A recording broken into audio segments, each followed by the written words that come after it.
Hello বন্ধুরা, আমরা চলে এসেছি মুর্শিদাবাদের আরেকটি ঐতিহাসিক স্থান। এটা একটি রাজবাড়ির সামনে গেট দেখতে পাচ্ছেন। এই গেটের ভিতর দিয়ে আমরা এখন ভেতরে প্রবেশ করবো এবং দেখবো ভেতরে রাজবাড়িতে কী কী দেখা যায়। কারণ ভেতরে প্রবেশ করবো, যে মেন এটা প্রবেশ পথ রাজবাড়ির। এটা মূলত একে বাগান বাড়ি বলা হয়, কারণ এই রাজবাড়ির বিশাল এলাকা নিয়ে বিভিন্ন গাছের সমারোহ দেখা যায়। এটা কাঠগোলা উদ্যান বলা হচ্ছে, কারণ এটাকে চলতি এলাকায় এখানে বাগান বাড়ি বলা হয়। এবং আপনারা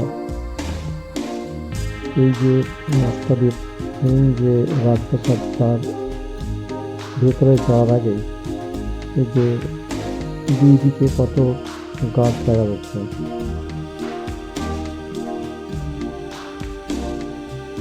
বিভিন্ন রকমের গাছের মধ্যে যেমন আছে আম গাছ, বিভিন্ন রকমের ফুলের গাছ।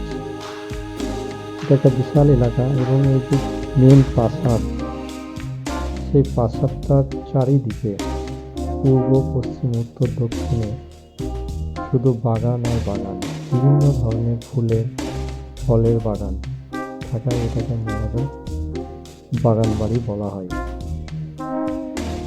এটি নবাব সিরাজদৌল্লা যখন পরাজিত হয়, তারপরে যখন ইংরেজরা ক্ষমতায় আসে, তখন বিভিন্ন জমিদারকে তারা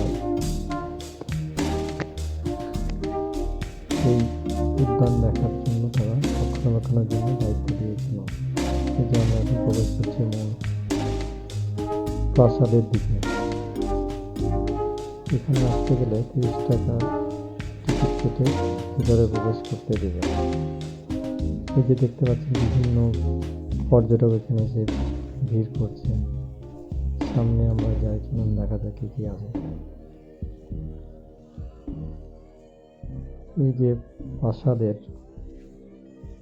বাম দিকে যে লাল যে গেট দেখা যাচ্ছে, এই গেটের দিকেই আছে সুড়ঙ্গ, একটা গোপন রাস্তা যেটাকে বলা হয়। সে রাস্তা দিয়ে তখনকার জমিদাররা বিভিন্ন যোগাযোগ রক্ষা করত।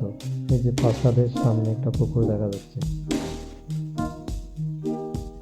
তখনকার যে জমিদাররা ছিল, সেই জমিদাররা তাদের প্রাসাদে একটা বিশাল আকারে খনন করেছিল পুকুর। তারা এখানেই স্নান করত তাদের ফ্যামিলির জন্য। এই যে প্রাসাদের ভিতরে প্রবেশ করে গেছে এখন। এই যে সামনে একটা গেট দেখা যাচ্ছে, বিভিন্ন পর্যটক তার চারপাশে ঘুরে যাচ্ছেন, দেখা যাচ্ছে। তার চারপাশটা বিশাল। এই যে এটা অনেক দূর থেকে, এটা মেন গেট প্রাসাদ, যে প্রাসাদের দিকে এটা মেন গেটের। এটা সামনে হচ্ছে যে পুকুর, একটা সিঁড়ি করা আছে এবং সিঁড়িতে তখনকার জমিদাররা যারা এই প্রাসাদে থাকতেন, তারা এখানে স্নান করতেন। এই যে প্রাসাদটা দেখা যাচ্ছে এখন, বিশাল প্রাসাদ এবং পুকুরটা হচ্ছে বিশাল পুকুর। ভিডিওটা ভালো লাগলে আপনারা লাইক, শেয়ার, সাবস্ক্রাইব করে পাশে থাকবেন। এই যে পুকুরের জল দেখে, এখন জল সেরকম নেই, বর্ষার সময় পুরো পুকুর জলে ভরে থাকে।